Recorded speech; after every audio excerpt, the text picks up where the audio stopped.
राधा क्यों हमको डांटे, सबको तुम आंकड़ बांटे, सखियों को तुम भड़कावे, हमसे झगड़ा करावे, नखरे दिखावे मत राधे, कहीं आदान दे दे, नखरे दिखावे मत राधे, कहीं आदान दे दे। सुन ले ओ कृष्ण कन्हैया, दाऊ के छोटे भैया, सुन ले ओ कृष्ण कन्हैया, दाऊ के छोटे भैया।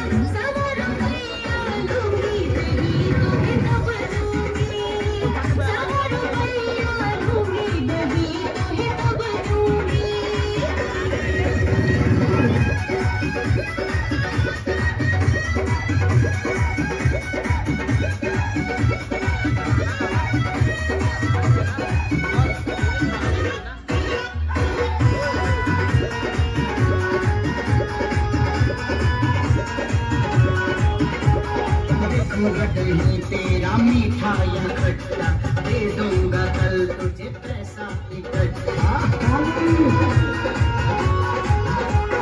दूंगी उधार तो पड़ जाए टोटा, भर दूंगी कल तेरा दही से लोटा। वाले हैं सारे भूखे दही ये तेरा लुटे, वाले हैं सारे भूखे दही ये तेरा लुटे, नखरे दिखावे मखरा दे दही का नाम दे दे। 100 रुपया लूंगी दही तुम्हें तब दूंगी।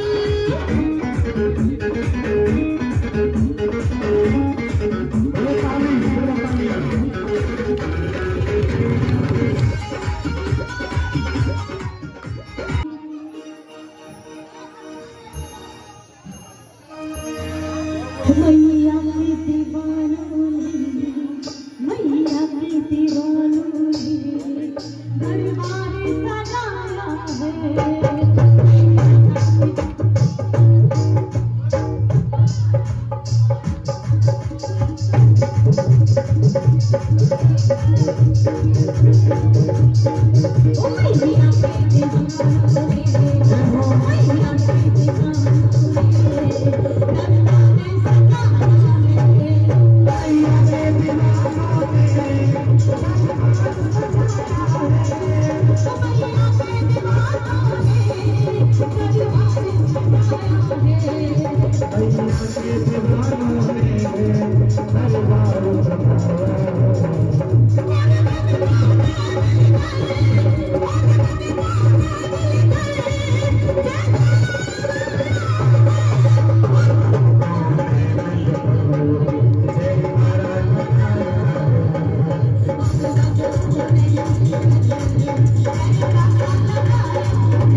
और मैया नवरात्रों में, और मैया नवरात्रों में जब धरती पे आती है, मैया नवरात्रों में और जब धरती पे आती है।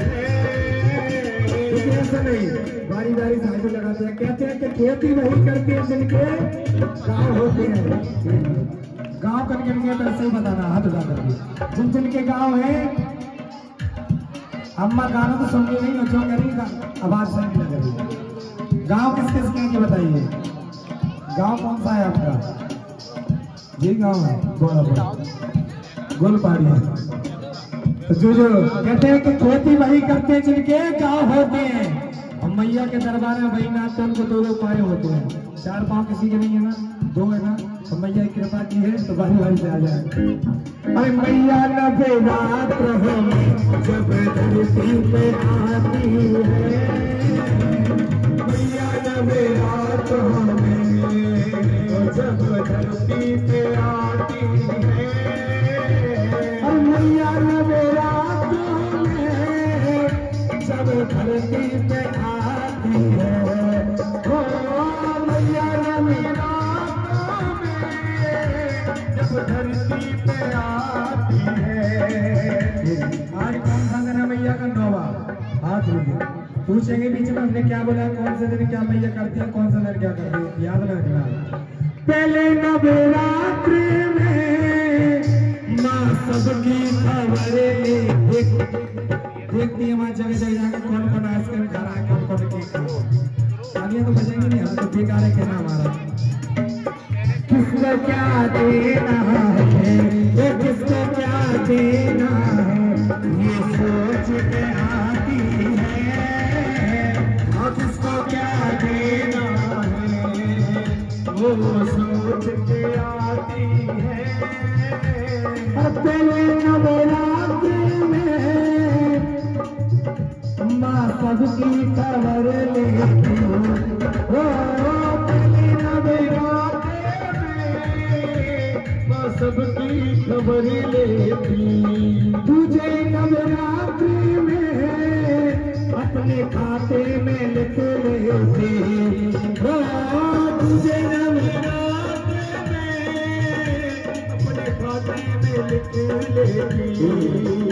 अभी तो दिवाली का समय भी नहीं है, बाप पताई करने आए हैं। ऐसी बात है, माफी की कर कोई बात नहीं है। तुझे न मेरा अपने खाते में लिख लेती हो, तुझे न मेरा सभी को खाते में लिख ले, तुझे नवरात्रि में, तुझे नवरात्रि में बात आगे बढ़ाती है, तुझे नवरात्रि में बात आगे बढ़ाती है। अरे मैया नवरात्रों में जब धरती पे आती है, मैया नवरात्रों में जब धरती पे आती है। जब मैया आती है पहले नवरात्र में क्या करती है, क्या करती है? खबर लेती। देख हमारी गुड़िया सुन रही है, अम्मा तो मैं खुद सुन रही, बेचारी पकड़ाई अम्मा के खा लेंगे, सो रही है बेचारी। तुझे नवरात्रि में अपने खाते में लिख लेते हो, तुझे नवरात्रि में अपने खाते में लिख ले, तुझे नवरात्रि में, तुझे नवरात्रि में बात आगे बढ़ाती है, तुझे नवरात्रि में बात आगे बढ़ाती है। बड़ी सच्ची दरबार की मैया की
This is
छोड़ो सारी बात न पकाओ भोला जी, मुझसे न भाग पिसवाओ भोला जी, मुझसे न भाग पिसवाओ भोला जी।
बहुत जोरदार ताली हो जाए कलाकार की। अच्छी है तू कितनी भोली है, प्यारी प्यारी है ओ माँ, ओ माँ, ओ माँ, प्यारी माँ।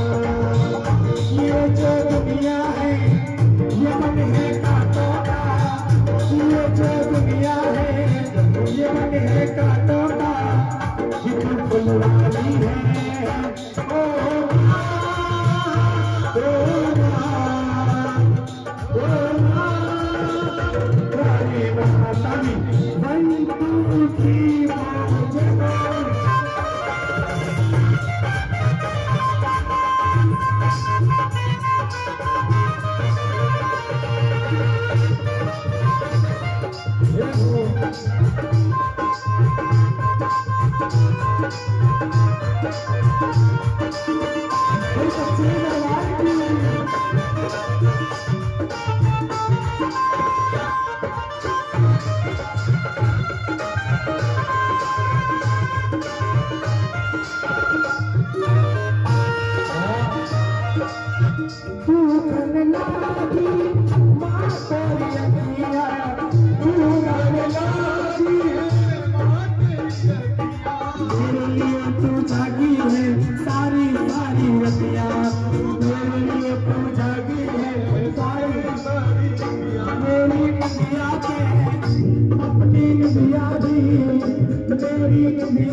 अपना नहीं तुझे।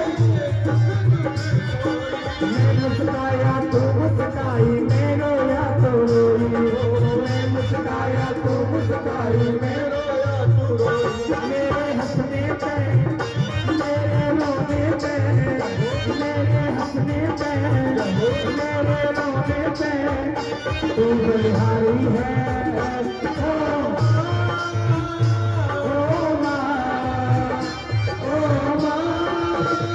प्यारी माँ, ये जो दुनिया है ये मन है कांटों का। ये जो दुनिया है ये मन है कांटों का।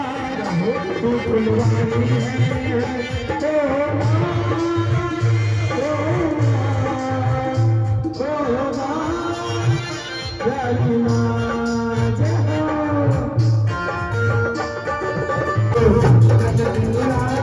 तेरी मैया बड़ी सच्ची दरबार की।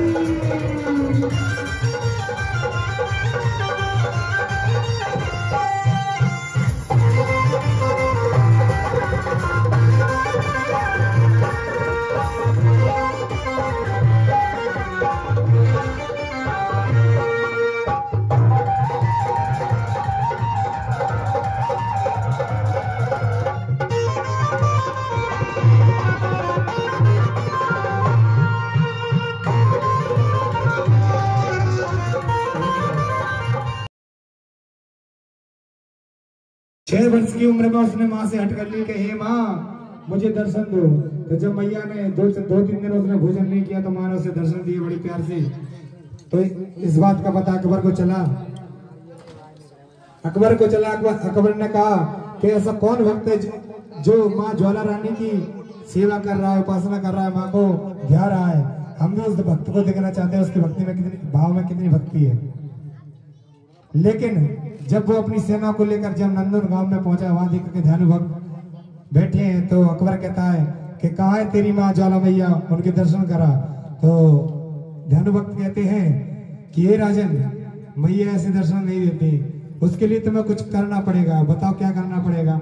अगर तुम माँ का चमत्कार मुझे दिखा दे तो मैं माँ के लिए कुछ भी कर सकता हूँ। तो जब अकबर ने माँ ने ध्यान भक्त ने माँ से विनती की कि हे माँ अपने भक्तों को दर्शन दो, लेकिन मैया ने दर्शन ना दिए, क्योंकि अकबर को इतना अहंकार था कि माँ उसे दर्शन देना नहीं चाहती थी। अगर भाव से कोई भक्त बुलाए तो मैया दौड़ी चली आती है। तो क्या होता है कि जब देखा अकबर ने कि माँ ज्वाला रानी की बिना घी के तेल के जोत अपने आप जल रही है, तो उसने जोतों पर तवा चढ़वा दिया माँ की पे। तो मैया ने जब जोत का उसने तवा चढ़वाया तो मैया की ऐसी कृपा, मैया ने तवा को फोड़ के अपने आप प्रकट हो गई। और जब देखा उसने कि मैया तवा फोड़ के भी ऊपर आ गई, तो उसने क्या किया, जो एक बगल में नहर चल रही थी उस नहर को मैया की तरफ मोड़ दिया, दरबार की तरफ। तो सारे दरबार भवन मैया के पानी भर गया, लेकिन मैया पानी में भी अपनी ज्योति रूप प्रकट कर रही, बड़ी लहला के जल रही थी। और जब वो देखता है कि कुछ बात तो है माँ में, जब मैया प्रकट होती जा रही है, तो उसने एक विचार मन में बनाया कि हे माँ मैं तुम्हें सच्चे मन से ध्या रहा हूँ, माँ मुझे दर्शन दो। लेकिन माँ ने तो भी दिए, और बड़े भाव से माँ के लिए एक सोने का छत्र लेके गया। लेकिन राजा के मन में जाने कहां से थोड़ा सा अहंकार आ गया, और मैया ने जब वो छत्र लेके दरबार में पहुंचा, मैया ने उस छत्र को अस्वीकार कर दिया। और उस छत्र को ना पीतल ना तावा, मैया की कृपा से जाने किस धातु में बदल दिया माँ ने, वो आज भी वहां डला है। तो जब ध्यान भगत जाता है माँ से कहता है कि हे माँ मैं इस घोड़े की बलि देता हूँ, मुझे दर्शन दे दो। लेकिन माँ ने दर्शन नहीं दिए। ध्यान भगत ने अपना शीश काट के माँ के चरणों में रख दिया। तो स्वामी मैया वहां प्रकट हो गई और ध्यानु से कहा कि हे ध्यानु तुमने मुझे क्यों बुलाया? कि हे माँ मैं इस सृष्टि को दुनिया को दिखाना चाहता था कि माँ के प्रति मेरा कितना भाव है, कितना भक्ति है। तो माँ कहती है कि हे बेटे ध्यानु, मैं कि जहां जहां जागरण होंगे, चौकियां होंगी, अगर वहां तुम्हारी कथा नहीं होगी तो वो जागरण में संपूर्ण नहीं मानूंगी। तो पहले ध्यान भगत की कथा होती है, उसके बाद तारानी कथा आती है। तो ध्यान भगत कहता है कि हे माँ ऐसे हर कोई तुम्हें जागरण में कैसे भेंट अपनी चढ़ाएगा? तो माँ कहती है कि ध्यानो, ऐसा नहीं कि जहां जागरण हो गई, मैंने तुम्हारी सर की भेंट ली है, लेकिन वहां सर की भेंट नहीं लगेगी, नारियल की भेंट लगेगी। हर जगह नारियल की भेंट होगी तभी जागरण संपूर्ण हो माना जाएगा। नारियल लगवा दो, तो जब नारियल की भेंट भक्तों ने चढ़ाई, तो नारियल की भेंट भक्तों ने चढ़ाई, साबित जल मैया करवा देना। और कहते हैं कि पहले जागरण होते थे कमरे के अंदर, घर के अंदर होते थे, कराने वाले होते थे, करने वाले होते, लेकिन माँ की ऐसी कृपा हुई कि आज जगह जगह माँ के नाम के जयकारे जागरण हो रहे हैं। और कहते हैं कि जो भक्त जागरण में सम्मिलित होता है मैया उस पर कृपा बहुत करती है, उनकी जितनी मनोकामनाएं कष्ट है सब मैया हरती हैं। तो नगर कोट में माँ का इतना भव्य मंदिर बना, और कहते हैं जो माँ के दर्शन करने जाता मैया उसके सब कष्ट हर लेती हैं और मनोकामना पूरी करती हैं। तो इसके बाद तारानी का प्रसंग आता है, तारानी कथा का। बोली ज्वाला मैया की, बोली शेरावाली मैया की। तो अभी चावल नहीं छोड़ना है, अभी चावल नहीं, तारानी कथा। उसके बाद सतयुग के समय की बात है, जब एक राजा स्पर्श हुआ करते थे। राजा स्पर्श माता के बहुत बड़े भक्त थे। रात दिन माता रानी की कृपा से माता रानी की सेवा किया करते थे, और उनके ऊपर माता रानी की कृपा भी थी, जिससे उनके धन ऐश्वर्य सारी व्यवस्थाएं राजा को मैया ने प्रदान की थी। लेकिन सिर्फ एक कमी थी कि उनके कोई संतान नहीं थी। इसके कारण राजा स्पर्श बार बार मैया रानी के चरणों में जाते और अरदास लगाते कि हे मां, आपने मुझे सब कुछ दिया, लेकिन इस राजपाट को चलाने के लिए संतान नहीं दी। एक दिन सर अपना माता रानी के चरणों में पटकने लगे, तो माता रानी ने आकाशवाणी के रूप में आकर के कहा कि हे राजन, आप निर्भीक होकर के घर जाइए, आपके 2 संतान उत्पन्न होंगी। कुछ समय के बाद में राजा के महलों में एक किलकारियां गूंजने लगी और एक सुंदर सी कन्या का जन्म हुआ। जब कन्या का जन्म हुआ तो राजा ने ज्योतिषियों को बुला करके उसका नामकरण करवाया और उसकी कुंडली दिखवाई। तो ज्योतिषियों ने प्रसन्न होकर के कहा कि हे राजन, यह कन्या जहां भी जाएगी उस घर में खुशियां ही खुशियां होगी, क्योंकि ये बहुत बड़ी माता रानी की भक्त होगी। और कुछ समय के बाद में राजा के यहाँ दूसरी कन्या का जन्म हुआ। राजा ने पुनः ज्योतिषियों को बुलाया, कुंडली दिखवाई। कुंडली में सारे ज्योतिषी इधर उधर मुंह घुमाने लगे। तो राजा को समझ में आया कि हो सकता है कुछ न कुछ अनर्थ है। राजा ने पूछा कि हे महानुभावो, आपने इस तरीके से मुख क्यों मनाया? ज्योतिषी कहने लगे कि हे राजन, यह कन्या आपके लिए ठीक नहीं है। ये कन्या आपके राजपाट में रहेगी तो आपका राजपाट नष्ट हो जाएगा। राजा ने उनसे उपाय पूछा तो कहने लगे कि इस कन्या को मरवा दो।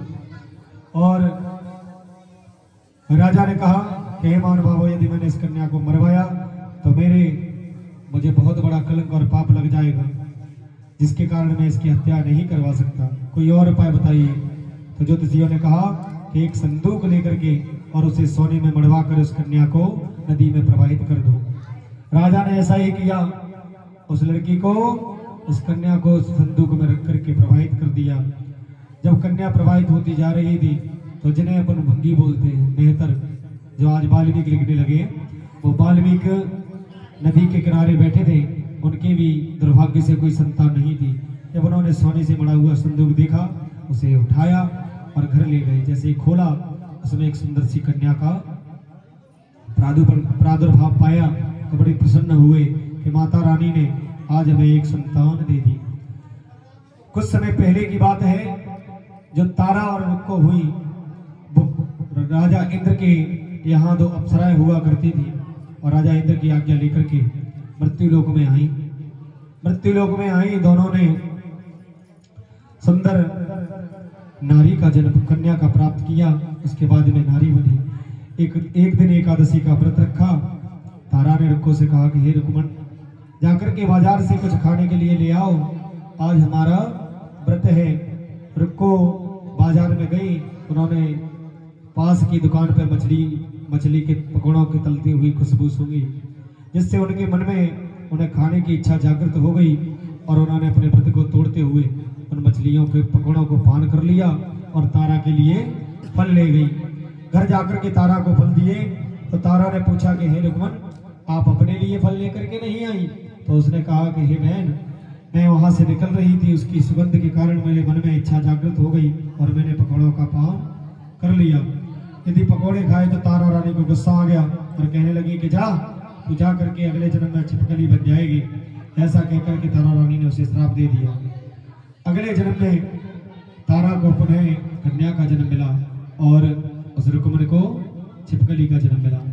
छिपकली के जन्म में भी रुक्मन को याद था और तारा रानी को भी। रुक्मन बार बार यही सोचने लगी कि अब मैं इस जन्म से छुटकारा कैसे पाऊं। तो एक बार गुरु गोरखनाथ का शिष्य तपस्या कर रहा था।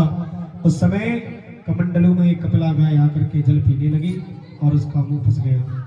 मुंह फंस गया तो जब उसने देखा कि उसके कमंडल के जल को एक गाय ने जूठा कर दिया है तो गुरु गोरखनाथ के शिष्य ने उसे चिमटों से मारा। चिमटों से जब उस गाय को मारा, गुरु गोरखनाथ ने देखा कि गाय को मेरे शिष्य ने बड़े बेरहमी से मारा है तो उसे अपने आश्रम से बहिष्कार कर दिया।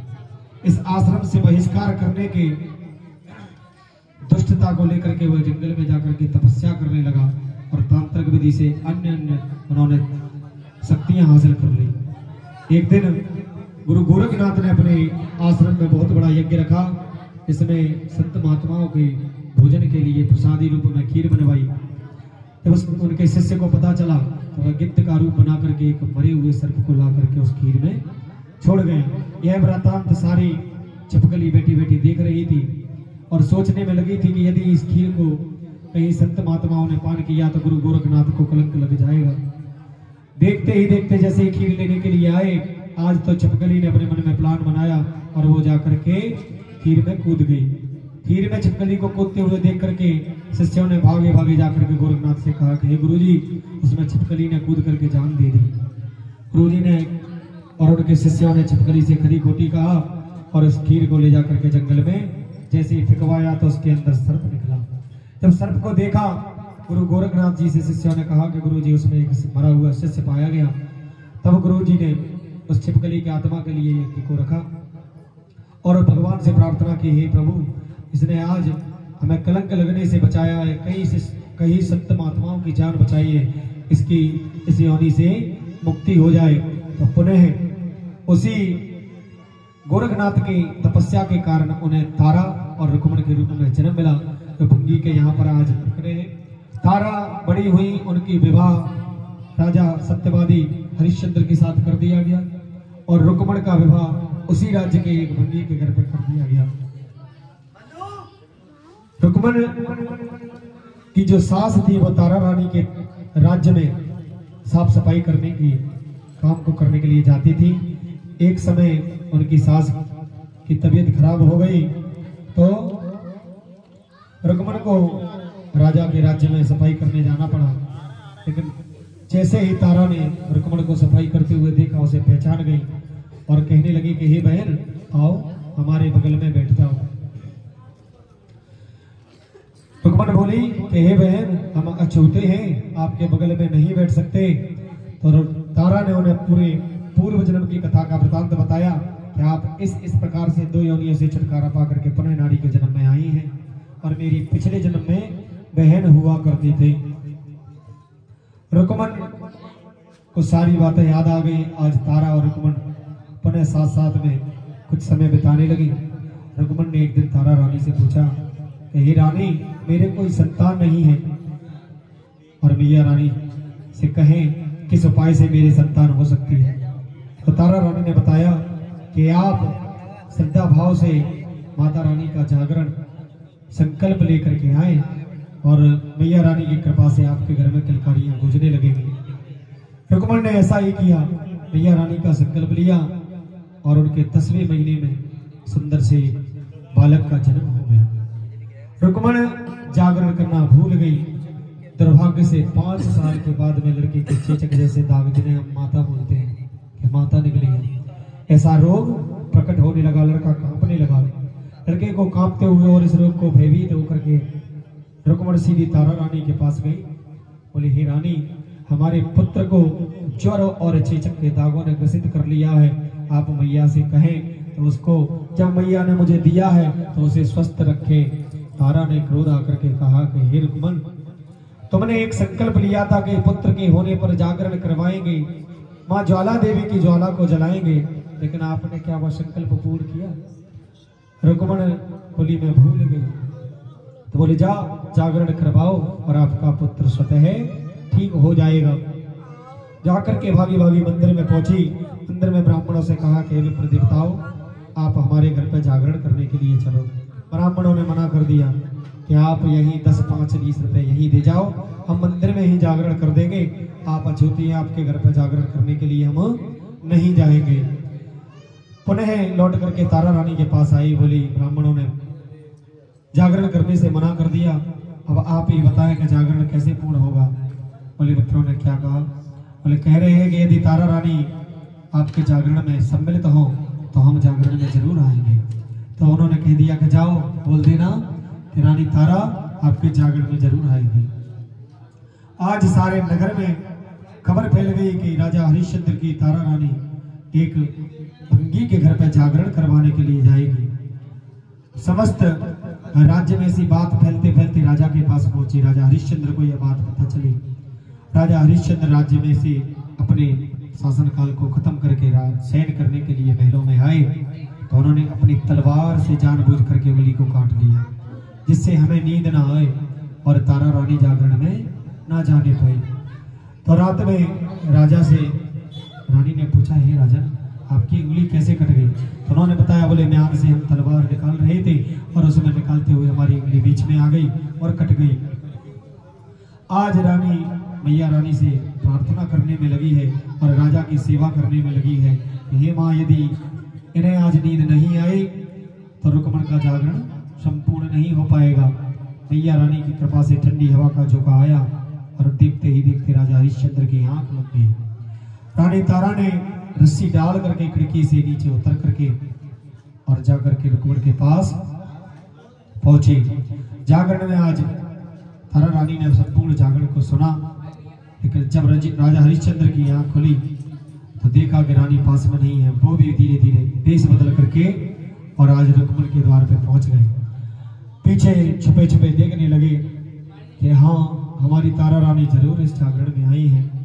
जागरण संपूर्ण हुआ और तारा रानी को प्रसाद दिया गया। आज तारा रानी ने अपने पल्लू में उस प्रसाद को रख लिया, खाया नहीं। तो सभी ब्राह्मण देवताओं ने भी उस प्रसाद का पान नहीं किया और कहा कि तारा रानी ने प्रसाद ग्रहण नहीं किया, उसे पाया नहीं है, तो हम उस प्रसाद को पान नहीं करेंगे। लेकिन तारा रानी ने कहा कि ये प्रसाद मैंने राजा के लिए लिया है, मेरे लिए आप प्रसाद देंगे, मैं उसे पान करूंगी। आज मैया रानी के लगे हुए भोग का प्रसाद तारा रानी को दिया गया और तारा रानी ने उसका पान किया।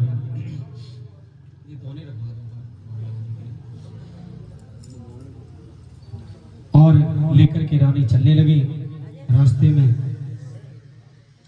रास्ते में राजा हरिश्चंद्र ने उन्हें रोक लिया।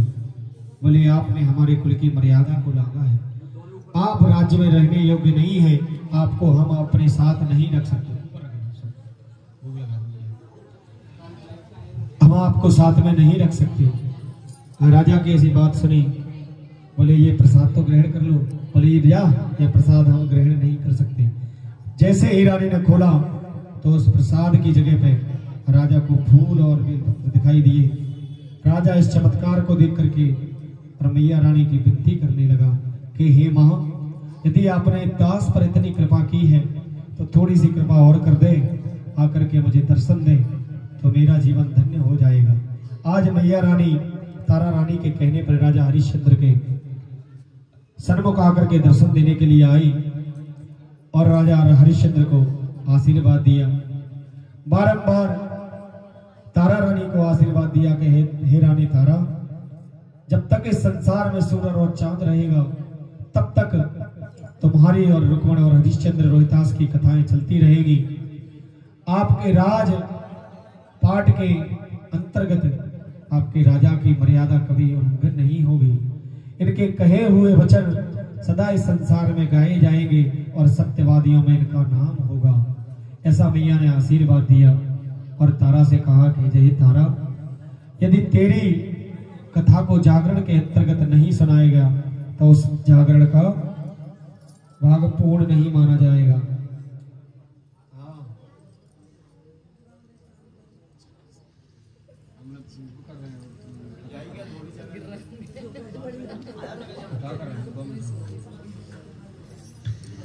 आज तारा रानी को आशीर्वाद देख करके मैया अंतर्ध्यान हो गई। तभी से इस संसार में ऐसा प्रचलित चला आ रहा है कि जागरण कराने के बाद में रानी तारा की कथा तारों की छांव में की जाती है और तभी से जागरण संपूर्ण होता है जब रानी तारा और रुक्मण और राजा हरिश्चंद्र की कथा को श्रवण कराया जाता है। बोलिए साचे दरबार की, महामाई के प्यार की। साथों में जो चावल है, जिनकी भेंट चढ़ाने की इच्छा हो वो चावल के साथ में भेंट भी चढ़ा सकते हैं दरबार में, और ना श्रद्धा हो तो चावल चढ़ा दे सीधे। मैया रानी से प्रार्थना कर लें।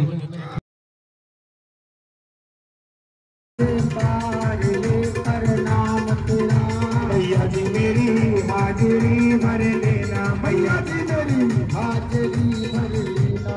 करते हो अर्जी पे अर्जी आगे मैया तुम्हारी मर्जी, करते हो अर्जी पे अर्जी आगे तुम्हारी मर्जी। मैया खाते में लिख देना, मैया जी मेरी हाजिरी भर लेना, मैया जी मेरी हाजिरी भर लेना।